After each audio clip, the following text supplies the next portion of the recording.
Hello बच्चों, आज हम लोग एसएससी जीडी 13 जनवरी 2023 का थर्ड शिफ्ट का पेपर लेकर आए हैं। ठीक है ना। तो उसके पहले हम लोग मोटिवेशनल कोट देखते हैं। लिखा है, असफलता एक चुनौती है। असफलता एक चुनौती है, उसे स्वीकार करो। देखो ये बात सही है, उसे स्वीकार करनी चाहिए। क्या कमी रह गई देखो और सुधार करो।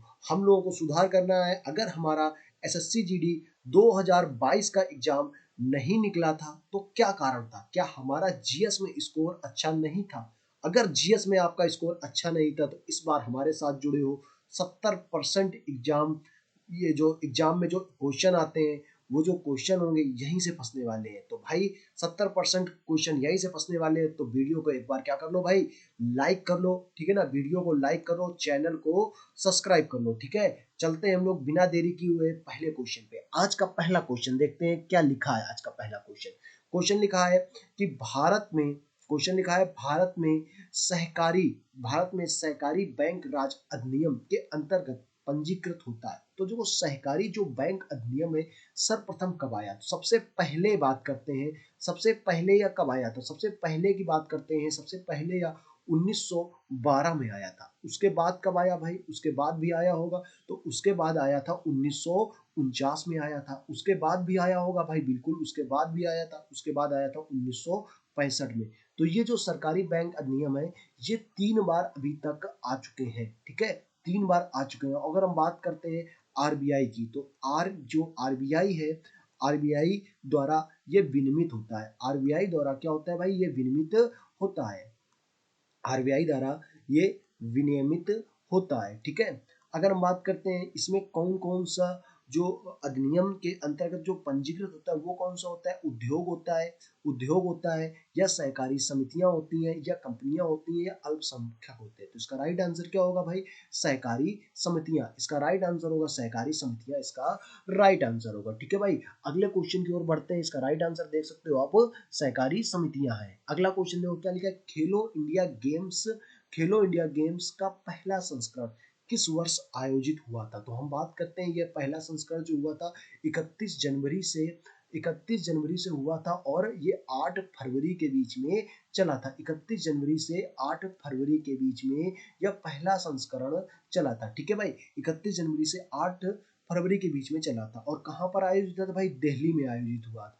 दिल्ली में यह आयोजित हुआ था। ठीक है, अगर हम बात करते हैं इसमें सबसे ज्यादा पदक किसने जीते थे? तो पदक हरियाणा ने इसमें सबसे ज्यादा पदक जीते थे। सबसे ज्यादा पदक हरियाणा ने जीते थे। सबसे ज्यादा पदक तुम्हारे किसने जीते थे? हरियाणा ने जीते थे। कितने पदक जीते थे? 20 गोल्ड जीते थे।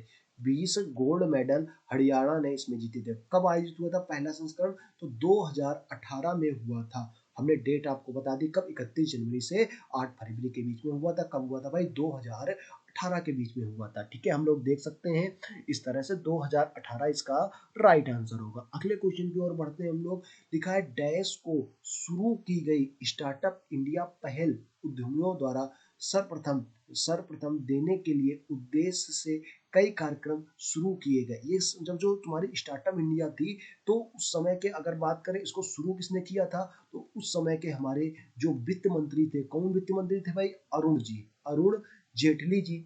अरुण जेटली जी तो उस समय के तुम्हारे मुख्यमंत्री वित्त मंत्री थे। इन्होंने क्या स्टार्टअप इंडिया की शुरुआत की थी और कब की थी भाई? 16 जनवरी 2016 को। तो यहाँ से याद कर सकते हो आप लोग, 16 जनवरी 2016 से शुरुआत की थी। और आपको पता होना चाहिए भाई 26 जनवरी को मोदी जी ने लाल किले पर इस पे भाषण दिया था स्टार्टअप इंडिया से। उन्होंने कहा था कि रोजगार देने वाले हमको चाहिए, रोजगार लेने वाले नहीं, रोजगार देने वाले बनना है हमको। ठीक है ना, तो इससे आपका याद हो सकता है। ठीक है भाई, अगले क्वेश्चन की ओर बढ़ते हैं। सारा अच्छा, ये तो 2023 में क्वेश्चन आए हैं भाई, तो आपके एग्जाम में नहीं आ सकते भाई। ये शुरुआत कब हुई थी, शुरुआत पूछ रहा है ना, तो आपके एग्जाम में भी आ सकते हैं। ऐसा नहीं कि भाई आपके एग्जाम में करंट का 2016 का करंट 2023 में थोड़ा ना पूछेगा, करंट का नहीं है क्वेश्चन ये।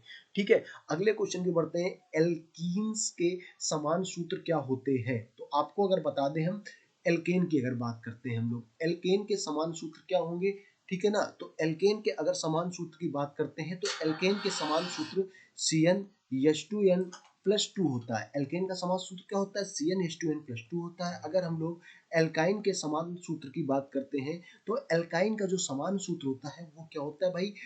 एल्काइन का समान सूत्र होता है CnH2n-2 होता है। CnH2n-2 होता है। और बात करते हैं एल्कीन्स की, तो एल्कीन्स का समान सूत्र होता है CnH2n होता है। ठीक है भाई, तो ये तीनों इंपॉर्टेंट हैं। आपको हम बता दें ये भाई तीनों के तीनों इंपॉर्टेंट है, बिल्कुल स्टार लगा लो, इनमें स्टार बना लो भाई इस पे। ये तीनों इंपॉर्टेंट हैं। ठीक है, आपके किसी एग्जाम में ये आया था तो आपके एग्जाम में ये इनमें दोनों से कोई भी आ सकता है। ठीक है भाई, इसका राइट आंसर क्या होगा? CnH2n। अगले क्वेश्चन की ओर बढ़ते हैं। लिखा है अश्वघोष। अश्वघोष जिन्होंने बुद्ध चरित्र की रचना की, डैश के दरबार में रहते थे। किसके दरबार में रहते थे? सदा, साकना, वासुदेव या कनिष्क या वशिष्ठ। ठीक है, तो इसका राइट आंसर देखो क्या बात करते हैं हम पहले अश्वघोष की बात करते हैं। अश्वघोष कौन थे? तो अश्वघोष को बात करते हैं, इनको क्या कहा जाता था भाई? तो संस्कृत, ये संस्कृत के काफी विद्वान थे, तो इनको बोला जाता था संस्कृत नाटक का जनक। अश्वघोष को क्या कहते थे? संस्कृत नाटक का जनक कहते थे। ठीक है ना, संस्कृत नाटक का इनको जनक कहा जाता था अश्वघोष को। अगर इनकी दरबारी की बात करें, किसके दरबार में रहते थे? तो ये कनिष्क के दरबार में रहते थे। इसका राइट आंसर क्या होगा भाई? कनिष्क इसका राइट आंसर होगा। ठीक है, अगले क्वेश्चन की ओर हम लोग बढ़ते हैं। लिखा है नवंबर 2022 की स्थिति तक के अनुसार भारत के खाद्य प्रसंस्करण उद्योग के केंद्रीय मंत्री थे। ठीक है ना, तो कौन थे भाई? नित्यानंद राय थे। नित्यानंद थे? नहीं, ये नहीं थे भाई नित्यानंद राय। राजकुमार सिंह भी नहीं थे, हरदीप सिंह पुरी भी नहीं थे, पशुपत कुमार पारस। ये कौन थे भाई? ये तुम्हारे थे खाद्य प्रसंस्करण तुम्हारे उद्योग केंद्रीय मंत्री थे। ये आप उनकी फोटो इस तरह से आप देख सकते हो। ठीक है, इसका राइट आंसर क्या होगा? पशुपत कुमार पारस। अगले क्वेश्चन की बात करते हैं। भारत के संविधान में प्रारंभिक 10 मौलिक कर्तव्यों को कब जोड़ा गया? अगर हम बात करते हैं, देखो भारत के संविधान पे जो मौलिक कर्तव्य, भाई भारतीय संविधान में पहले मौलिक कर्तव्य नहीं थे, फिर हम लोगों ने इंदिरा गांधी के समय, ठीक है ना, 42वां संविधान संशोधन किया। और किसकी सिफारिश थी भाई इसमें? सारा कुछ बताएंगे भाई। देखो रो, स्वर्ण सिंह समिति की सिफारिश पर हम लोगों ने 42वां संविधान संशोधन किया। और इनको कब जोड़ा भाई? 51 के ए में इनको जोड़ा, भाग 4 ए 51 के ए में जोड़ा। और उस समय 10 मौलिक कर्तव्य जोड़े गए थे। कितने कर्तव्य थे? 10 मौलिक कर्तव्य थे। 10 मौलिक कर्तव्य थे उस टाइम की अगर बात करते हैं। अगर हम वर्तमान की बात करते हैं, वर्तमान में कितने हैं? तो वर्तमान में भैया मौलिक कर्तव्यों की संख्या है 11। वर्तमान में मौलिक कर्तव्य कितने हैं भाई? 11। और ये कब जोड़ा गया था भाई? 11वां कब जोड़ा गया? तो 11वां 1986वां संविधान संशोधन किया गया, 2002 में किया गया, 2002 में किया गया है। और ये 11वां मौलिक कर्तव्य जोड़ा गया। तो ये जो 10वें मौलिक कर्तव्य जोड़े गए थे कब किए थे? इंदिरा गांधी जी के समय 1976 में किए गए थे। समिति कौन सी थी? स्वर्ण सिंह समिति। ठीक है ना, अनुच्छेद कौन सा? 51 का ए था। ठीक है ना, हमको याद रहना चाहिए। कौन सा? 42वां संविधान संशोधन था। इसमें कौन सा था? 86वां संविधान संशोधन था। ठीक है भाई, कुछ चीजें हैं हमको बिल्कुल अच्छे से आनी चाहिए, याद होनी चाहिए। ठीक है ना भाई, अगले क्वेश्चन की ओर बढ़ते हैं। निम्नलिखित में से 3 नाम अक्सर समूह के रूप में एक साथ प्रयोग किए जाते हैं। ये तुम्हारे तीनों नाम एक साथ प्रयोग किए जाते हैं। सबको पता होगा, लाल, लाल बाल और पाल। ये सुना होगा भाई, लाल बाल पाल। लाल बाल पाल, ये तुम्हारे तीनों एक साथ नाम प्रयोग किए जाते हैं। तीनों किस कहाँ के कौन थे भाई? गरम दल के नेता थे। गरम दल के नेता थे, इसलिए इनको तीनों को एक साथ प्रयोग किया जाता है। और दादा भाई नौरोजी इनमें से सबसे अलग हैं। लेकिन दादा भाई नौरोजी के कुछ नाम हैं, उनको हम लोग सीख लेते हैं। दादा भाई नौरोजी को हम लोग युग पुरुष भी बोलते हैं। क्या बोलते हैं भाई? दादा भाई नौरोजी को युग पुरुष बोलते हैं। और क्या बोलते हैं भाई? इनको बोलते हैं ग्रैंड ग्रैंड ओल्ड मैन बोलते हैं। ग्रैंड ओल्ड मैन बोलते हैं। किसको बोलते हैं भाई? दादा भाई नौरोजी को युग पुरुष बोलते हैं, ग्रैंड ओल्ड मैन बोलते हैं, राष्ट्रवाद का जनक भी बोलते हैं। राष्ट्रवाद का जनक किसको बोलते हैं भाई? दादा भाई नौरोजी को। ये थे अपने दादा भाई नौरोजी। ठीक है ना। तो हमने इनको बता दिया ये सभी गर्म दल के नेता थे। इनको क्या कहा जाता था, लाल बाल पाल कहा जाता था, और इनको युग पुरुष, ग्रैंड ओल्ड मैन और राष्ट्रवाद का जनक कहा जाता था। ठीक है, इसका राइट आंसर क्या होगा, दादा भाई नौरोजी। अगले क्वेश्चन की ओर बढ़ते हैं। भारतीय संविधान में कौन सी अनुसूची संघ, राज्य और समवर्ती अनुसूची है। देखो अनुसूचियों की अगर हम लोग बात कर लेते हैं तो अनुसूचियों को थोड़ा सा हम लोग ध्यान से देखते हैं। अनुसूचियों के बारे में देखो, अगर हम पहली अनुसूची की बात करें तो पहली अनुसूची में देखो क्या है, संघ और राज्य क्षेत्र के बारे में बताया गया। संघ और राज्य क्षेत्र के बारे में बताया गया। हमको याद होनी चाहिए सारी की सारी अनुसूचियां। अगर हम दूसरी अनुसूची की बात करें, दूसरी अनुसूची में वेतन भत्ता, वेतन है तुम्हारा, भत्ता है, और इसके बाद पेंशन के बारे में बताया गया है। तीसरी अनुसूची की अगर बात करें हम लोग, तो तीसरी अनुसूची में शपथ के बारे में बताया गया भाई। तीसरी अनुसूची में क्या है, शपथ है। चौथी अनुसूची की बात करें तो इसमें राज्यसभा की सीटें के बारे में बताया गया, राज्यसभा की सीटों के बारे में बताया गया। अगर हम पांचवी अनुसूची की बात करें तो इसमें एससी और एसटी एक्ट के बारे में बताया गया। छठवीं अनुसूची की बात करें तो इसमें विशेष राज्य का दर्जा दिया गया है 4 राज्यों को। कौन कौन से है, असम है, असम, मेघालय, असम, मेघालय, त्रिपुरा और मिजोरम। इसके इसमें क्या हो सकता है, असम, मेघालय, त्रिपुरा, मिजोरम। ठीक है ना, इसमें 4 विशेष राज्यों को दर्जा दिया गया है। ठीक है भाई, तो आप इस तरह से आप देख सकते हो। अगले क्वेश्चन अगर हम आगे देखते हैं, इसमें थोड़ा सा और इसके बढ़ा लेते हैं, असम, मेघालय, त्रिपुरा और मिजोरम। ठीक है ना, हम इसी को एक मिनट, छठवीं अनुसूची देखते हैं हम लोग। छठवें में देखो क्या बताया गया है, जगह की थोड़ी सी। तो छठवीं अनुसूची की अगर बात करते हैं तो इसमें क्या है, छठवीं अनुसूची में तुम्हारा केंद्र राज्य का संबंध है, केंद्र राज्य का बंटवारा है। क्या बताया गया भाई, केंद्र राज्य का बंटवारा, केंद्र राज्य का बंटवारा बंटवाया गया, बंटवारा, बट केंद्र राज्य का बंटवारा बताया गया। केंद्र राज्य का बंटवारा की अगर बात करते हैं, इसमें केंद्र राज्य का, अब केंद्र राज्य का बंटवारा भाई कैसे किया गया है, ये देखो, ये तुम्हारी अनुसूचियों के माध्यम से किया गया। पहली अनुसूची में क्या बताया गया भाई, ये तुम्हारी संघ सूची। ठीक है ना, संघ, संघ सूची, पहली अनुसूची। पहली मतलब एक शक्तियां, जो केंद्र राज्य की शक्तियों को बंटवारा किया गया 3 तरह से किया गया था। वैसे किया तो गया था 4 तरीके से, चारों तरीके हम बताते हैं। ठीक है ना, किया तो 4 तरीके से गया, तो चारों तरीके बताते हैं। तुम्हारी संघ सूची, ठीक है ना, इसके बाद क्या थी भाई, राज्य सूची। ठीक है ना, राज्य सूची, फिर इसके बाद समवर्ती सूची। ठीक है ना, अभी हम आपको बताएंगे इसमें कितने कितने विषय थे। समवर्ती सूची, और एक और सूची थी, कौन सी थी, अवशिष्ट सूची थी। कौन सी सूची थी, अवशिष्ट सूची थी। ठीक है ना, अवशिष्ट सूची तुम्हारी एक और सूची थी। अब देखो इनमें कितने कितने विषय हैं, हमको जरूर पता होने चाहिए। अगर आपको इसके विषय नहीं पता है तो आप फिर दिक्कत है। अगर हम संघ सूची की बात करें तो संघ सूची में 100 विषय हैं। राज्य सूची की अगर बात करते हैं तो राज्य सूची में तुम्हारे 61 विषय हैं। ठीक है ना, अगर इसकी बात करते हैं तो इसमें 52 विषय है, और इसमें इनफाइनाइट विषय, मतलब ये जो है ना तुम्हारी, इसमें से कि सोशल मीडिया है, इस तरह से इसमें अगले चीजें बताई गई हैं। अगर हम बात करते हैं और इसकी बात करते हैं, 7 हो गई। 8वीं अनुसूची में क्या है, तो 8वीं अगर अनुसूची की बात करें, 7 तक वहां बता दी हमने तुमको।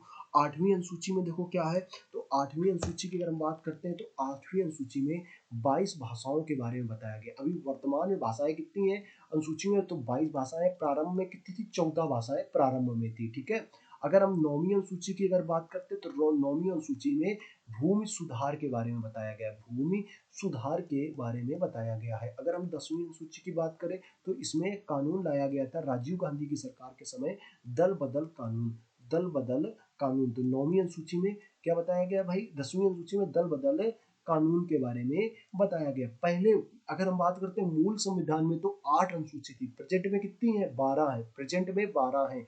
11वीं अनुसूची में क्या बताया गया भाई, ग्राम पंचायत के बारे में बताया गया, ग्राम पंचायत, ग्राम पंचायत के बारे में बताया गया। अगर हम 12वीं अनुसूची की बात करें तो 12वीं अनुसूची की बात करें तो नगर पालिका के बारे में बताया गया है, नगर पालिका के बारे में आपको 12वीं अनुसूची में बताया गया है। ठीक है ना, तो इस तरह से हम आपको सारी अनुसूचियां याद करा दी। एक बार इनको फिर से देख लेते हैं। पहली अनुसूची में क्या है, संघ और राज्य क्षेत्र। दूसरे में वेतन है, शपथ है, राज्यसभा है, एससी एसटी है। तीन तुम्हारे 4 राज्य, असम, मेघालय, त्रिपुरा, मिजोरम। फिर इसके बाद केंद्र और राज्य का शक्तियों का जो बंटवारा है, संघ सूची, समवर्ती राज्य सूची, समवर्ती सूची, अवशिष्ट सूची। और इसके बाद क्या है भाई, 22 भाषाओं के बारे में बताया गया, भूमि सुधार, दल बदल, और इसके बाद तुम्हारा 11वें में ग्राम पंचायत, इसके बाद नगर पालिका। थोड़ा सा जल्दी वीडियो देखते हैं क्योंकि फिर देर हो जाएगी। एक तरह से देर क्या हो जाएगी यार, फिर मतलब एक तरह से वीडियो बहुत लंबा बन जाता है। तो थोड़ा सा आप स्पीड में देखेंगे, यहाँ से हम थोड़ा सा डिटेल में नहीं बताएंगे। भारत में किसी लघु उद्योग को डैश के संदर्भ में परिभाषित किया जाता है। किसको किया जाता है, तो इसका right answer option number B होगा, किसी इकाई पर संपत्ति पर अधिकतम निवेश के अनुमानित अनुमति को। ठीक है भाई, इसका राइट आंसर क्या होगा, ऑप्शन नंबर दूसरा। भाई आप लोग चैनल को यार सब्सक्राइब नहीं करते हो, पहले तो आप लोग क्या करो भाई, चैनल को सब्सक्राइब करो। देखो चैनल को आप लोग सब्सक्राइब क्यों नहीं करते हो भाई, छोटा चैनल है इसलिए आप लोग सब्सक्राइब नहीं करते हो। वीडियो आपको आप देख के निकल जाते हो लेकिन चैनल को सब्सक्राइब नहीं करते हो, ये कौन सी बात हुई। वीडियो को लाइक भी नहीं करते हो यार, लाइक किया करो, चैनल को सब्सक्राइब किया करो। छोटा चैनल तो क्या हुआ, हम तो आपके लिए बराबर मेहनत करते हैं, कर रहे हैं कि नहीं कर रहे हैं। तो चैनल को सब्सक्राइब करो यार, तुम लोग क्यों नहीं करो भाई, सभी लोग चैनल को सब्सक्राइब करो एक बार। अब देखो, निम्नलिखित में से किस त्योहार को 14 देवताओं की पूजा, किस त्योहार में 14 देवताओं की पूजा की जाती है। अब देखो इस तरह से आप देख सकते हो, इसमें क्या 14 देवताओं की पूजा यहाँ पर इस तरह से की जा रही है। ठीक है भाई, तो इसमें क्या है भाई, खर्ची पूजा है, बोनालू है, लोसर है या त्रिपुरेश्वरी है। तो इसका राइट आंसर क्या होगा भाई, खर्ची पूजा। खर्ची पूजा इसका राइट आंसर होगा। अगले क्वेश्चन की ओर बढ़ते हैं। लिखा है चांगलो आदिवासी नृत्य। इसमें क्या होता है भाई, देखो ये लड़कियां जो होती हैं एक गोलाकार बनकर, मतलब गोले के आसपास इस तरह से डांस करती हैं, इसके बीच में कुछ लोग होते हैं, इस तरह से इसमें डांस करती हैं। और ये कहाँ का लोक नृत्य है भाई, नागालैंड का ये लोक नृत्य है, नागालैंड का। ठीक है, अगले क्वेश्चन की ओर बढ़ते हैं हम लोग। उष्ण कटिबंधीय अभिसरण क्षेत्र क्या होता है। देखो उष्ण कटिबंधीय क्षेत्र होता है, इसमें पवनें चलती हैं, हवाएं चलती हैं। इसमें जो हवाएं जो होती हैं तुम्हारी, हवाएं चलती हैं तुम्हारी दक्षिण पूर्व से लेकर उत्तर पूर्व की ओर, इस तरह से हवाएं चलती हैं। ये होता है दक्षिण पूर्व। अब आप एक तरह से मैप आप देख सकते हो, ये होता है नॉर्थ होता है, ये होता है ईस्ट होता है, ये साउथ होता है, ये वेस्ट होता है। ठीक है ना, तो ये हो जाएगा उत्तर पूर्व, ये हो जाएगा दक्षिण पूर्व। तो इस तरह से इसमें इधर देख सकते हो, इस तरह से इसमें क्या चलती है, हवाएं चलती है। तो दक्षिण पूर्व और उत्तर पूर्व, यानी कि ऑप्शन नंबर चौथा क्या होगा, इसका राइट आंसर होगा। ठीक है, अगले क्वेश्चन की ओर हम लोग बढ़ते हैं। अगला क्वेश्चन क्या लिखा है, चौधरी अजीत सिंह जिनका निधन 2021 में हुआ था। देखो चौधरी जो अजीत सिंह थे, इनका निधन क्या हुआ था, 6 मई 2021 को हुआ था। ये जन्म इनका कब हुआ था भाई, जन्म इनका हुआ था 12 फरवरी 1939 को इनका जन्म हुआ था। ये किस पार्टी के संस्थापक थे भाई, समाजवादी पार्टी के तो मुलायम सिंह जी थे ना, समाजवादी पार्टी के तो मुलायम सिंह जी थे ना, इसके भारतीय कम्युनिस्ट पार्टी के भी नहीं थे। राष्ट्रीय लोकदल, इसका राइट आंसर क्या होगा, राष्ट्रीय लोकदल। अगर हम इसकी बात करते हैं तो इसके काशीराम जी थे, बहुजन समाजवादी पार्टी जो मायावती अभी तक थी, और उन्होंने अपने बेटे आकाश को, इसका मतलब भतीजे थे आकाश को, उनका अभी राष्ट्रीय अध्यक्ष बनाया है। तो ये वाला थोड़ा सा इंपॉर्टेंट हो सकता है। अगले क्वेश्चन की बात करते हैं हम लोग, इसका राइट आंसर लोकदल होगा। इसके बाद लिखा है दूर संचार उद्योग में उपग्रह क्लोज्ड कंप्यूटर नेटवर्क और में शामिल होते हैं। भाई देखो इंडक्शन कुकर, यार दूर संचार में इंडक्शन कुकर नहीं हो सकता है, एयर कंडीशन नहीं हो सकता है, नलकूप नहीं हो सकता है, वायरलेस नेटवर्क इसका राइट आंसर होगा। ठीक है भाई, वायरलेस नेटवर्क इसका राइट आंसर होगा। अगले क्वेश्चन की ओर होते हैं। फास्ट फूड प्राय वसा और डैश से भरपूर होते हैं। फास्ट फूड देख के देखो सबके मन में पानी आ गया भाई, मुंह में पानी ना आए भाई, हम लोग सवाल पढ़ते हैं। ठीक है, तो इसका क्या होगा, फास्ट फूड पोषक होते हैं ना बाबा ना, पोषक तो नहीं होते, कैल्शियम होता है नहीं होता है, आयरन नहीं होता है भाई, अपूर्ति कैलोरी इसमें होती है। तो ज्यादा हम लोग को इसीलिए फास्ट फूड नहीं खाने चाहिए, इसमें कैलोरी की मात्रा, अपूर्ति कैलोरी की मात्रा बहुत हो जाती है, हम लोग क्या हो जाते हैं, मोटे हो जाते हैं। एक बार आपसे फिर से बोलेंगे हम लोग, चैनल को क्या करो भाई, सब्सक्राइब करो। जिन बच्चों ने अभी तक चैनल को सब्सक्राइब नहीं किया है, इस चैनल को सब्सक्राइब करो, आप लोगों के लिए बनाया है चैनल यार, बड़ा चैनल इसको करना है। अगर आप लोग और वीडियो चाहते हो तो भाई जल्दी से इस पे सब्सक्राइब कर लो, जल्दी से इसको सब्सक्राइब कर लो। ठीक है भाई, इसका राइट आंसर क्या होगा, अपूर्ति कैलोरी। अगर बात करते हैं भारत एशिया के किस भाग में, देखो ये अपना इंडिया बना हुआ है, देखो आप देख सकते हो, ये इस तरह से अपना इंडिया बना हुआ है कुछ, ये देखो ये अपना इंडिया बना हुआ है। ठीक है, तो भारत जो है ना किस भाग में है, ये पूरा एशिया महाद्वीप है, ये सब पूरा एशिया है। ठीक है, तो अगर बात करते हैं एशिया, एशिया के उत्तर में कौन है, तो रसिया है एशिया के उत्तर में। अगर हम बात करते हैं पश्चिम में कौन है, तो तुर्की है। अगर हम बात करते हैं पूरब में कौन है, जापान है। और भारत कहाँ पर है भाई, दक्षिण भाग में। भारत एशिया के दक्षिण भाग में है, ठीक है। भारत एशिया के किस भाग में है, तो दक्षिण एशिया में है, ठीक है भाई, दक्षिण एशिया में है। अगले क्वेश्चन की बात करते हैं, किसे तिरुमाला तिरुपति देवस्थानम की स्थाना नर्तकी होने का सम्मान मिला? मल्लिका साराभाई को, शोभना नारायण को, यामिनी कृष्ण मूर्ति को, या सोनल मानसिंह को? तो इसका राइट आंसर क्या होगा? यामिनी कृष्ण मूर्ति को। इनके भी आपको फोटो दिखाते हैं, ये है हमारी यामिनी कृष्ण मूर्ति जी, ठीक है ना भाई, यह है यामिनी कृष्ण मूर्ति जी। अगले क्वेश्चन की ओर बढ़ते हैं, यामिनी कृष्ण मूर्ति इसका राइट आंसर होगा। अगले क्वेश्चन लिखा है, शक्ति ऊर्जा का सर्वाधिक दृश्य रूप से जिसे प्राय आधुनिक सभ्यता में प्रगति पहचानता है, उसे समान कहते हैं। देखो, जिसमें शक्ति होती है, ऊर्जा होती है, कोयला कोयला नहीं होता है, ऐसा क्या होता है भाई? बिजली, बिजली में सब कुछ होता है, ठीक है। तो इसका राइट आंसर क्या होगा? बिजली। अगले क्वेश्चन की ओर बढ़ते हैं, निम्नलिखित में से किसने 2019 में दक्षिण एशियाई खेलों की मेजबानी की थी? पाकिस्तान। पाकिस्तान में भैया कोई न जाता है, पाकिस्तान किसी भी चीज की मेजबानी नहीं करता है, इसमें कोई न जाता है भाई। भारत, भारत ने नहीं की थी, श्रीलंका ने की थी। इसका राइट आंसर क्या होगा? नेपाल। नेपाल ने मेजबानी की थी, तो इसका राइट आंसर होगा नेपाल, ठीक है भाई। वीडियो अगर अच्छा लगा हो तो भाई चैनल को एक बार फिर से बोलेंगे सब्सक्राइब कर लो, ठीक है भाई। धन्यवाद दोस्तों, मिलते हैं आप लोगों को अगले वीडियो में।